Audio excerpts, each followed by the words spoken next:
This episode is sponsored by Black-Owned NWA. Black-Owned NWA is hosting their fourth Black-Owned Business Expo in Fayetteville, Arkansas on Saturday, August 20th from 11 a.m. to 4 p.m. at Theater Squared in Fayetteville. There will be food trucks, DJs, and businesses of all kinds represented at the Black-Owned NWA Business Expo. We will even have a table there.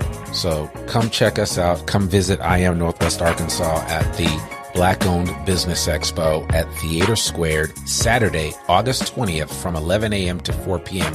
We have all kinds of swag and some great new I Am Northwest Arkansas t-shirts and brand new Get 1% Better Everyday t-shirts. We hope to see you there. Support for this episode comes from Signature Bank. Hey, this is Gary Head at Signature Bank of Arkansas. We founded Signature Bank in 2005 with local ownership to serve our communities with the best bankers with the most authority to do business. We have succeeded in growing our bank to over $875 million in assets. We have locations in Bentonville, Rogers, Springdale, Fayetteville, Brinkley, and we have recently expanded to Harrison and Jonesboro. We have 176 teammates in climbing. Our teammates love our communities and the customers that we serve. We're always here to serve and eager to do so. As Chairman and CEO, I welcome your call to have the opportunity to serve you. Please call 479-684-3700 or visit online at signature.bank and tell them that you heard about us at I Am Northwest Arkansas. Signature Bank of Arkansas is a member of the FDIC and an equal housing lender.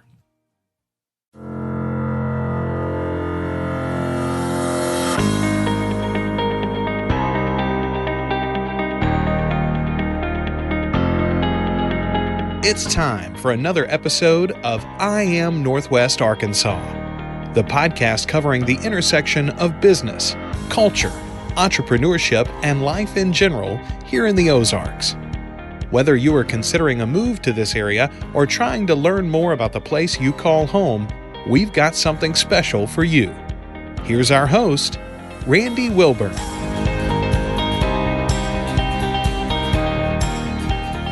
Hey folks, and welcome to another episode of I Am Northwest Arkansas. I'm your host, Randy Wilburn. I'm excited to be with you today, as I always am, because this is a special episode. I think I thought about this before I actually sat down with these young ladies, and I'm thankful that they reached out to me. And it's something that I tell all of the listeners of the podcast. If you've got a great story to tell, if you're doing something unique here in Northwest Arkansas, if you've always wanted to be on a podcast and you want to sit down and chop it up with me, this is the way to do it. I want to just read this simple email that was sent to me a while back. This was probably April, I think, originally when we originally reached out. And I got an email from Sugar Apple Baking Company, and it says, "Hello, Randy. I attended Onward Ozarks, telling Northwest Arkansas's unique story, and heard you mention your podcast. And for those of you that don't know, I do host the Onward Ozarks program with the Northwest Arkansas Council. Encourage you to listen to it. We do 4 programs a year, and we talk about a lot of different things. This happened to be a program that I did on telling your story.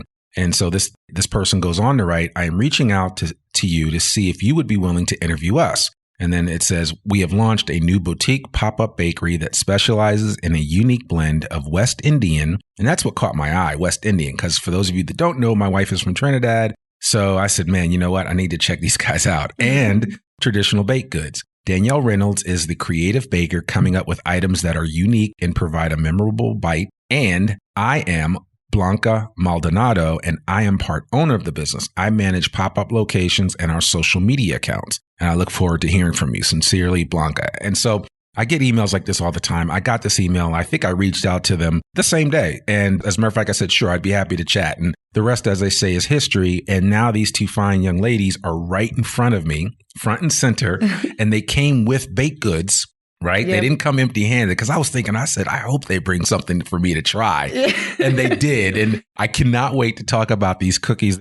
They brought a sampling of some of their delights, and we're going to jump into that in a second. But without further ado, I want to welcome Blanca Maldonado and Danielle Reynolds to the I Am Northwest Arkansas podcast. How are you guys doing? We're good. Thank you for having us. Absolutely. Thanks for responding. Yeah, no, absolutely. Without a doubt. I always respond. And if I don't respond, I guarantee you it ended up in spam somewhere. That's the only way that I'm not responding to somebody. And I'm always going to shoot my shot. Yeah, exactly. Right. I love that. Thank you. Love the Hamilton reference. There's nothing like that. So, well, listen, why don't we start off, because I always love to do this so that my audience knows who we're talking to. Would love for you guys just to give your Cliff Note version, since it's two of you. Give your Cliff Note version of your superhero origin story, who you are, how you got here to Northwest Arkansas. Because, I don't think any of the three of us are originally from Northwest Arkansas. But I am. Are you really? Oh, it's a good story. Okay. Well, yeah. So, well, you know what? On that case, Danielle, you started off.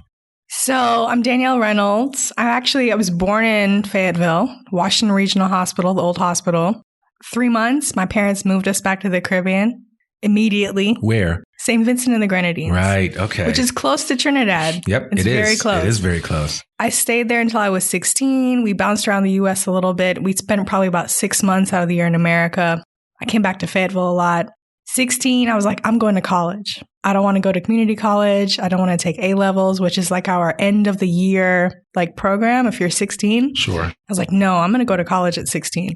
So I got into U of A. I've been here ever since. Wow. Yeah. Okay. You are truly an NWA baby. Yeah. Yeah. That's something. But in a roundabout way. In a roundabout way. Yeah. By way of the Caribbean. Yes. Okay. Cool. Very cool. Blanca?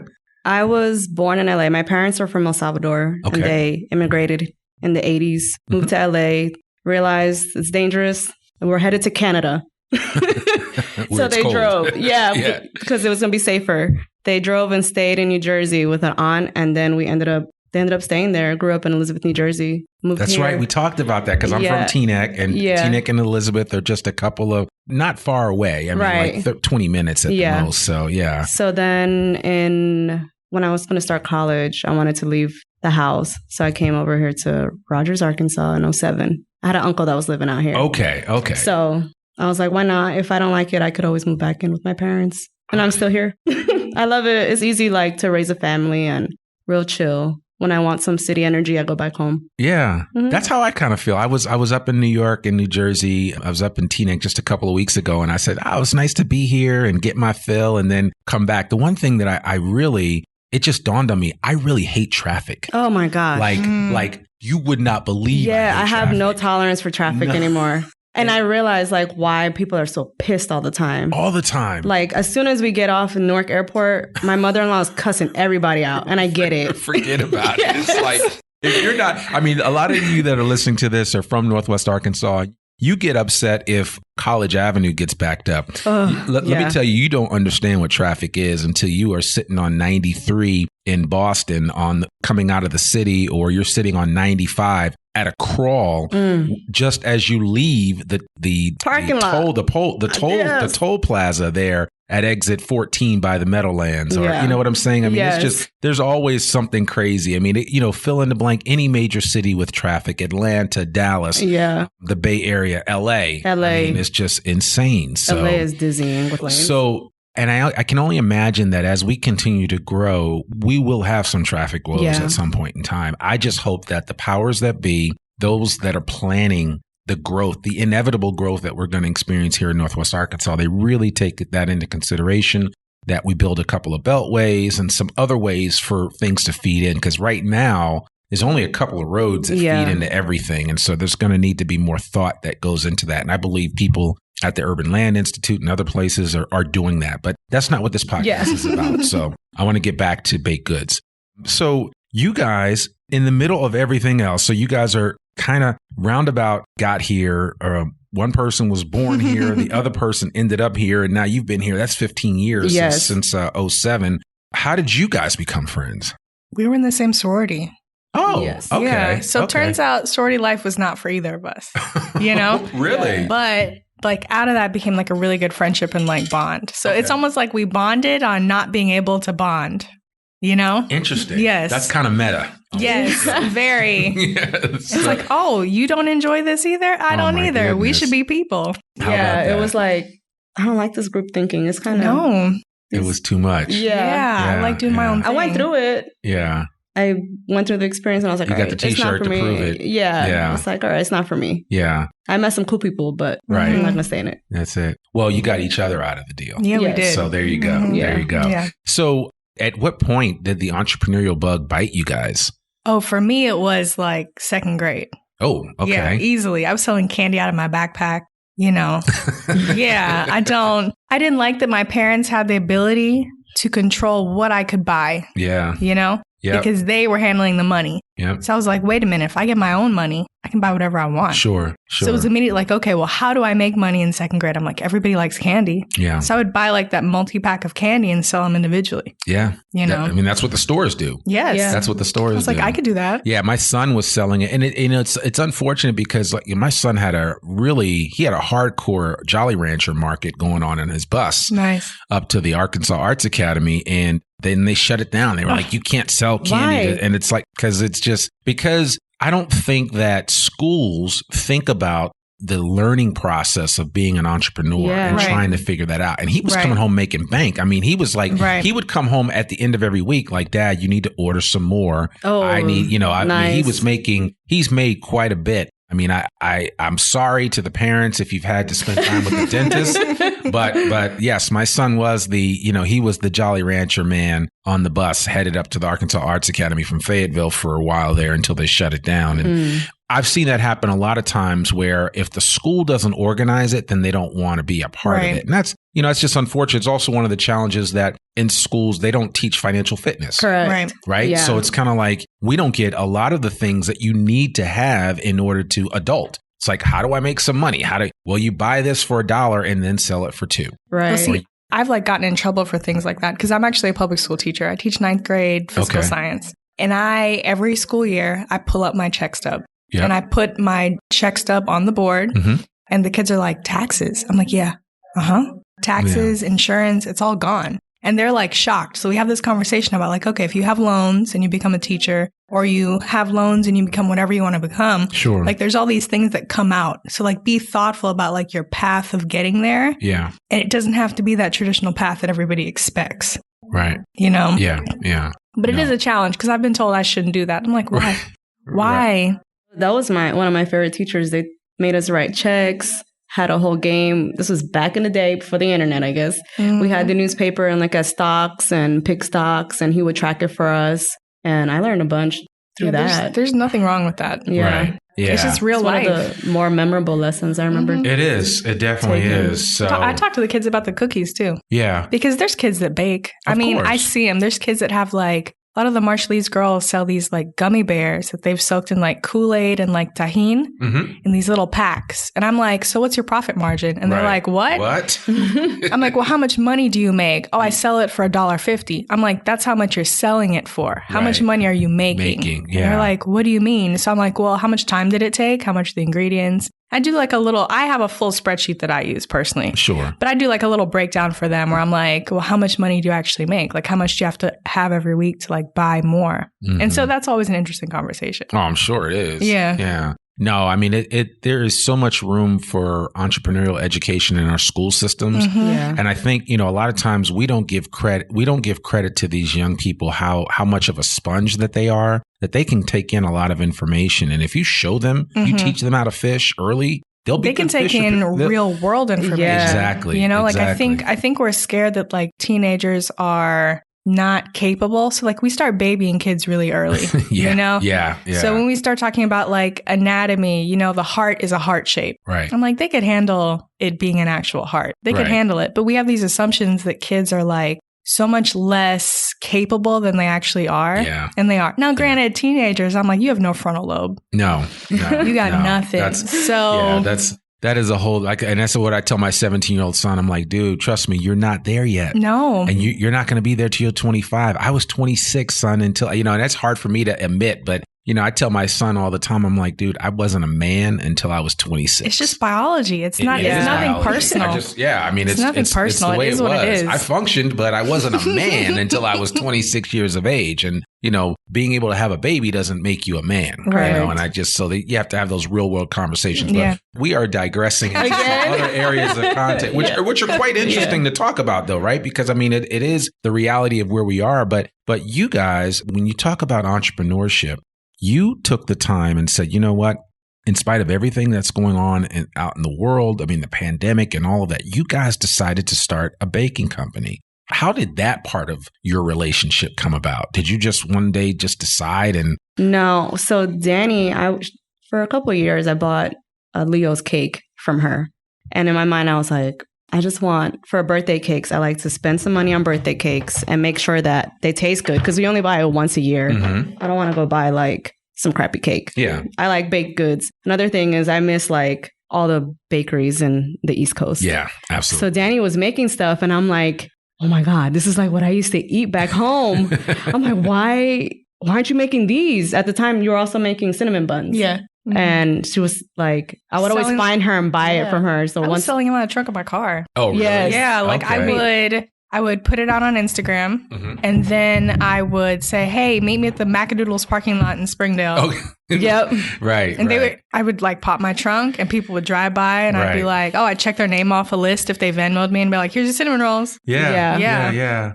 I've run across a few people that have done that. There's a young lady that does vegan donuts. And that's like her whole shtick, and that's what she does. And you just order them on Instagram, and then she'll meet you like she met me at the parking lot of Whole Foods. And you'd be surprised where people will pick up things nowadays. Yeah, so. And then you get the bug, and the bug is, wait a minute, like people will buy my products, people like what I'm making, and then it's like, okay, what do I do next? Right. Yeah. Right. So I would hound her. I'm like, hey, you should sell this other stuff. Let's do this. And she's like, I just don't like dealing with people. I don't like talking to people. It kills my creativity. I'm like, you know what? I love people. Yeah. I love people. I love social media. Like I was doing earlier. I like recording content. Yep. I was like, you do that part. I'll worry about the rest. Sure. And finally she came around. Yeah. And the nice thing about the way that we work as business partners is it's very much, we had a very open conversation in the beginning about what I'm good at, what I thought Blanca was good at, so very upfront. I was like, listen, I don't really want to interact with people. Right. If someone has a chocolate cake request, Blanca needs to buffer that because I don't make basic cakes, Right. It's not what our branding is about. Yeah. And we had some really good conversations about okay, 10 years, what do you want Sugar Apple to be? And I don't want to be known for a sugar cookie. I want to be known for the cookies I think are a signature cookie. Sure. So why don't we start out that way? Why start it out as these are the basic things we make and then slowly introduce people? I was like, let's just be us as soon as we start. Yeah. Yeah. So those were always my favorite recipes too. Right. So Blanca's good at being a good buffer between the things that I find to be creatively draining. Yep. So it's great. Oh man. I do what I'm good at. Blanca does what she's good at. And you got to stay in your lanes. Yes. Do your thing. Yes. I wash dishes. I think that's all I do in the kitchen. That's fine.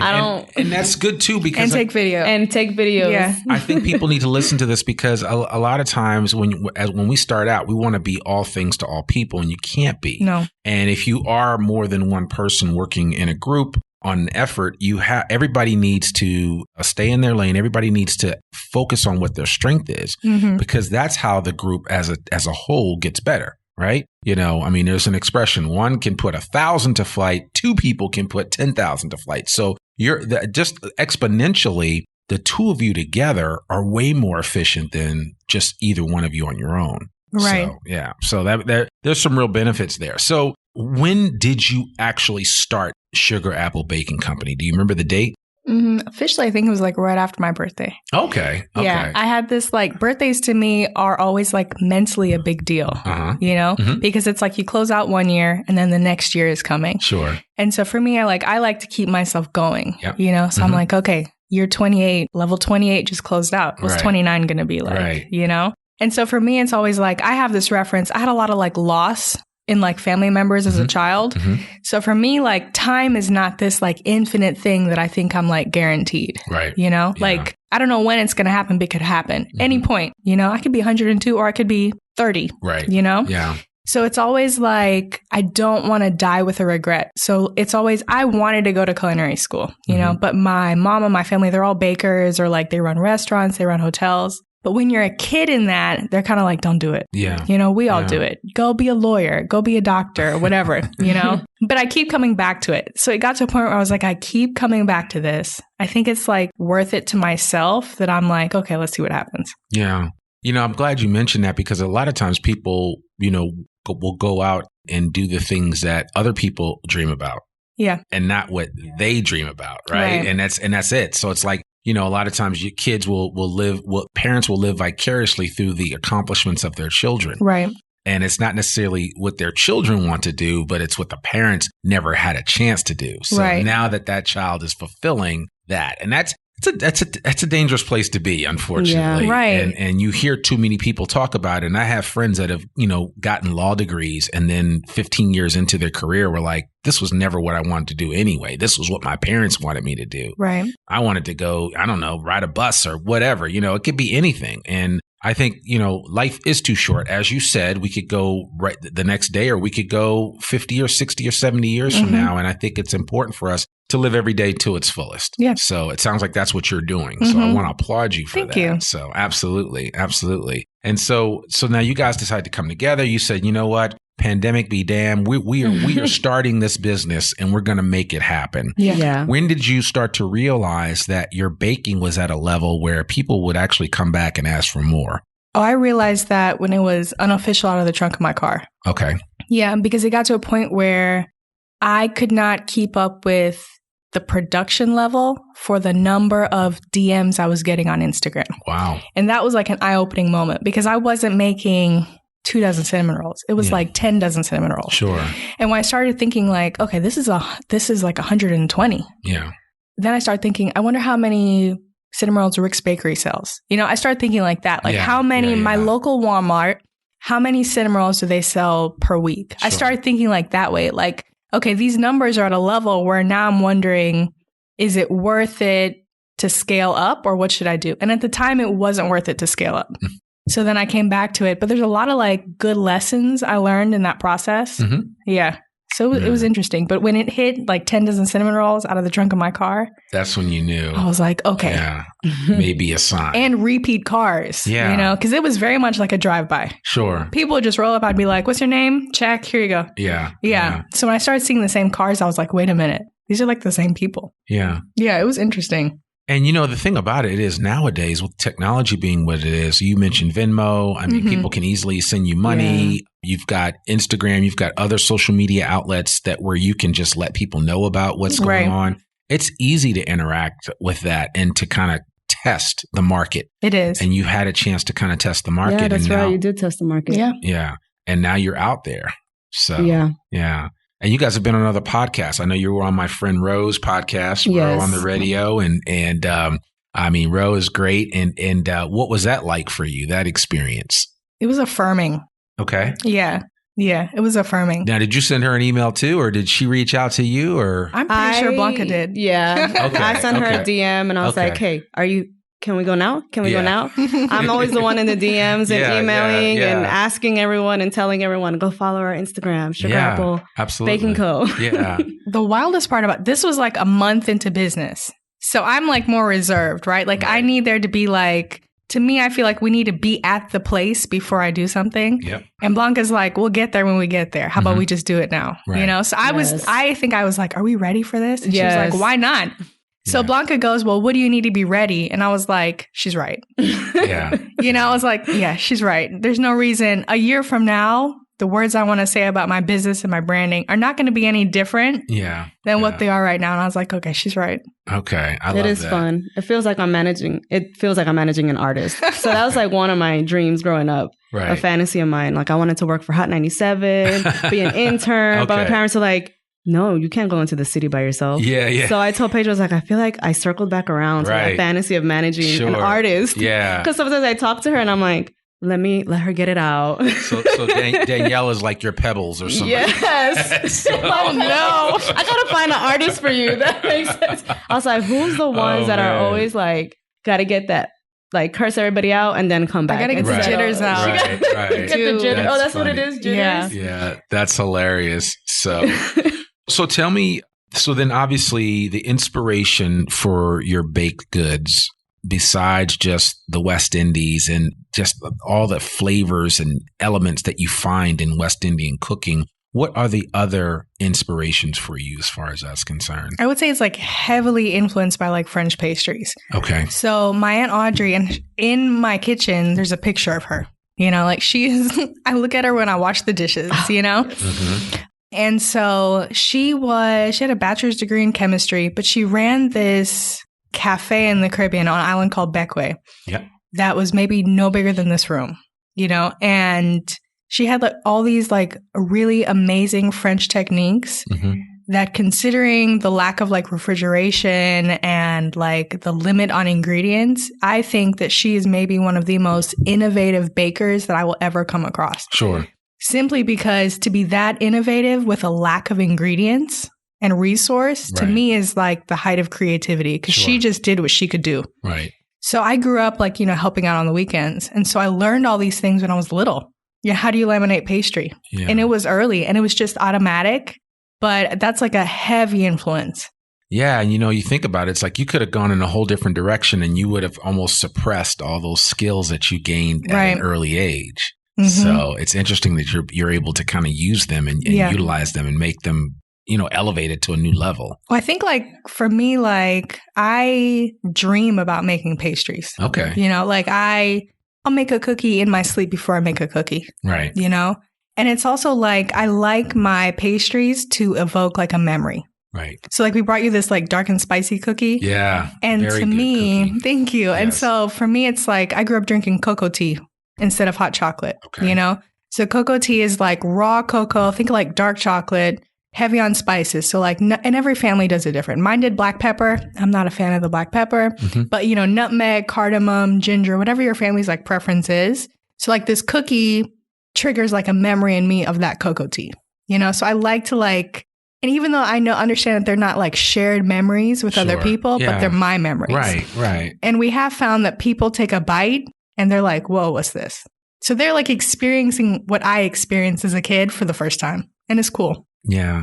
I mean, I love that. And then you also had the other cookie that you brought was a cornbread jalapeno cookie, which, you know, you don't normally think of cornbread in a cookie. Right. In that same mix, right? But it works. Yeah. I got to tell, I mean, folks, you're listening to this, you have to try this out. This cookie is amazing.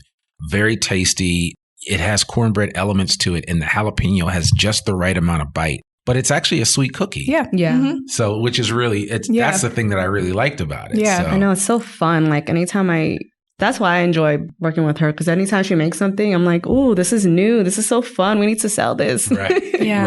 Right. And then, of course, you had to bring me a pastry, and the cream cheese lemon puff pastry, and it's kind of a lemon tart. It was perfect. Folks, the lemon is the right amount of tartness, but not too tart, and the right amount of sweetness, but not too sweet, if there is such a thing. And it just really, really, it melts in your mouth. I mean, just very, very good pastry, a really good pastry. So, thank you. So how do you have a fixed rotation of things that you make now, or do you have regulars? Do you have things that you can always get at the baking company, or how does that work? So right now, because we've been in business for about 4 months now, so we're kind of figuring out like what our signature items are. So lately we've just been we're testing out the waters basically. So I think our next pop-up will be peach upside down cake. Okay. Kind of like heavy on the cardamom, nice and spicy. Okay. But if people do bulk orders, a lot of times we can take any of our signature items.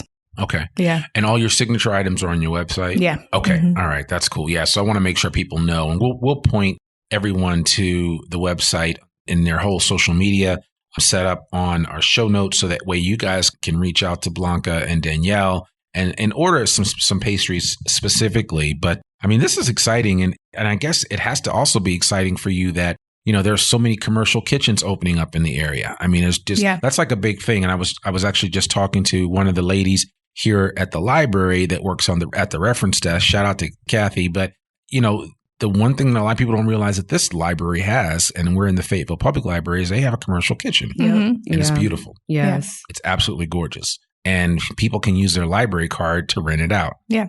This library is gorgeous. It is. That's a whole nother story. I fanboy over the library all the time, so it's totally fine. But no, I mean, I just think that a lot of people don't realize that a lot of companies nowadays, especially in bigger cities like New York and others, they're like ghost kitchens all over the place where people will cook in those ghost kitchens. These are commercial kitchens that are approved. And then they'll sell their menus like maybe on the weekends through DoorDash or through Uber Eats and things of that nature. It's one way to, instead of you having to go out and buy a bricks and mortar space, you're able to kind of test the market, see what the response is, and course correct, and then decide if this is the direction that you want to go. Yeah. Do you guys kind of feel like you're in that space right now? Yeah, we do pop-ups. We try to do pop-ups twice a month. And we take pre-orders online. Okay. So, and then at the pop-up, we just have a couple items until we're there until we sell out. Yeah. But it's been going well. We do pop-ups at Two Friends bookstore in Bentonville. Okay. They've been real helpful, giving us the space and the time. Okay. Really and great. If there's anybody else that's listening to this that says, you know what, I want to give those guys space for pop-up, what do you want them to do? How would they give us space for pop-up? Yeah. They can reach out to me, email or DM. Because sometimes just a collaboration of two different, divergent things can come together. I mean, books and cookies and pastries. Yes. I mean, that's a good combination. Yeah, and they also have... You add coffee to it. I was going to say, they have coffee there, too. They sell coffee. Okay. So that's why it also made sense. But as far as collab, we kind of toyed with the idea because at the last pop-up, she incorporated Onyx coffee. So even collab like with ingredients would be really cool too. I mean, that would link it to like the pop-up if they have like a brick and mortar, have us there and we'll feature another way to use your... That would be nice. Yeah, we'd like to. We'd like to work with as many like local food producers like us as possible. Right. Yeah. Right. Might be good for you guys to some way figure out how you could coordinate with the folks from Ashami Tea. I have an idea already. Yeah, so because his tea is amazing, and he has, I mean, such good tea. Yes, and that tea really does go well with pastries. So, we have some at our house too. Yeah, so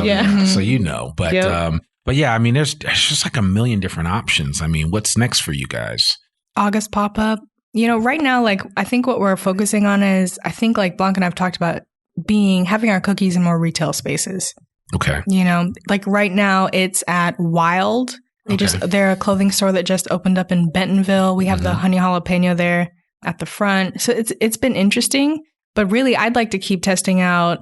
It's like, I'm almost at a point where I want to see how far I can take something. Right. Like what is the limit? Because ideally, like my dream situation is we put up a pop-up menu and it's gone within 10 minutes. Like ideally, like that's where I want to be. I want eventually to just say, hey, we have a pop-up. I'm not telling you guys what the menu is. We start at 6.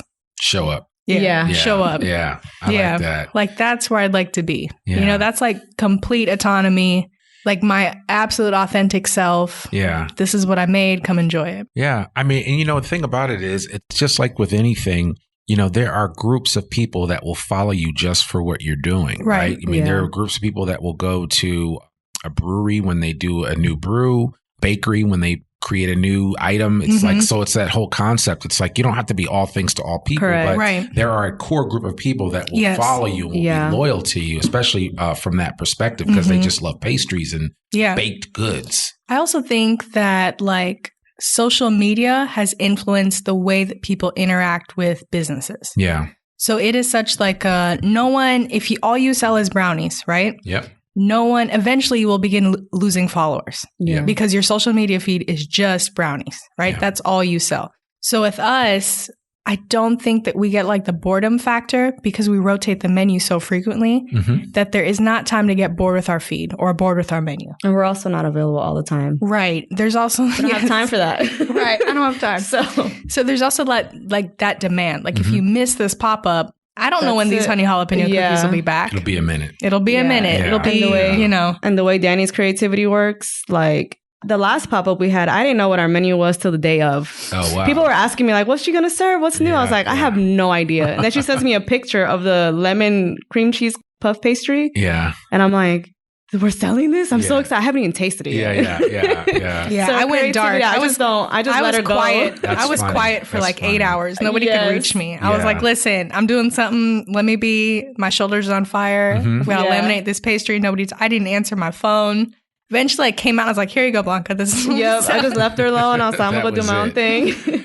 So if somebody like got a hold of like specifically, I'm just thinking of like that lemon puff pastry, and they said, you know what, I'm getting married and I want 200 of these for my wedding. Can you do that? I think we could. I mean, I think we'd be renting this kitchen. Yeah, I was gonna say I definitely in this library. Okay, all right. Definitely we could do it. My library Yeah, all right. yeah. Because you just never know, right? Somebody might say they're so enamored by your creations that they're like, you know, in my heart of hearts, and you know, nobody tells anybody getting married no on their wedding day, right? That's just how it is. It's like, well, how do we make this work? It's like, so I'm just curious, and that may be somebody listening might say, you know what, I love what she made with this. Can you do this for 200 people? So, I mean, yesterday we handed out 75 cookies. Oh, wow. You know, so where? Wild. Okay. Yeah. Okay. At Wild. Okay. Yeah. Cool. So we can handle it.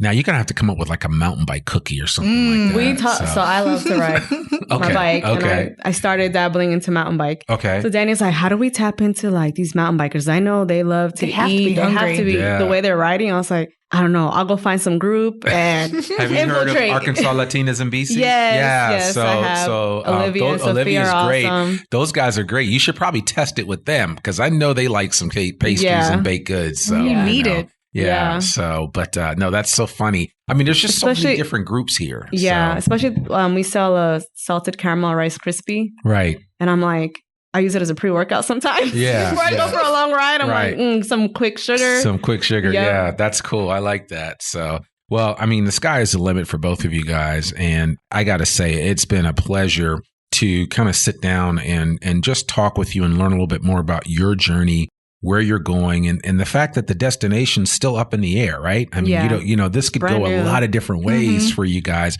all of them successful, right? And I don't think anybody's going to judge you one way or the other, but I think that your story is indicative of the creativity that comes about, especially when, you know, we were kind of sequestered away in our homes, in our closets, and you know, behind closed doors of Zoom and everything else. And now people are starting to come out, and you know, the pandemic is still around and fully aware of that. But the reality is that sometimes necessity is the mother of invention. Yeah. And you guys had a necessity to get these creative juices out of you and share it with the world. And I mean, we all are the beneficiary of that with what you're creating here with the Sugar Apple Baking Company. So I want to wish you nothing but success as you guys move forward. And do you have any last second thought that you'd like to share with our audience before we close? Follow us on Instagram, Sugar Apple Baking Co. Email us for those bulk orders. Right. If you want to buy wholesale, hit us up. Yeah. Sell it. Anything from you, Chef? No. Okay, good. I think you've said it all. Well, listen, I really appreciate it. Blanca Maldonado, Danielle Reynolds, thank you guys so much for joining me on the I Am Northwest Arkansas podcast. We really appreciate it. We're rooting for you guys. And we're not only your fans, but we are going to be customers as well, especially after this box that you gave me. And I'm telling you, I'm not sharing this with any of my listeners. So you guys are going to have to get your own. You're going to have to reach out to these guys, Sugar Apple Baking Co. online. And I'll make sure that on the show notes, you see everything that you need to see in terms of how to get in contact with them. And if you do reach out to Blanca and Danielle, please mention that you heard about them first right here on the I Am Northwest Arkansas podcast. Thanks for having us. Thank you for having us. Thank you. Well, folks, there you have it. Another episode of I Am Northwest Arkansas. Remember, our episode comes out every Monday, rain or shine. I'm your host, Randy Wilburn, and I'll see you back here next week. Peace. We hope you enjoyed this episode of I Am Northwest Arkansas. Check us out each and every week, available anywhere that great podcasts can be found. For show notes or more information on becoming a guest, visit IamNorthwestArkansas.com. We'll see you next week on I Am Northwest Arkansas.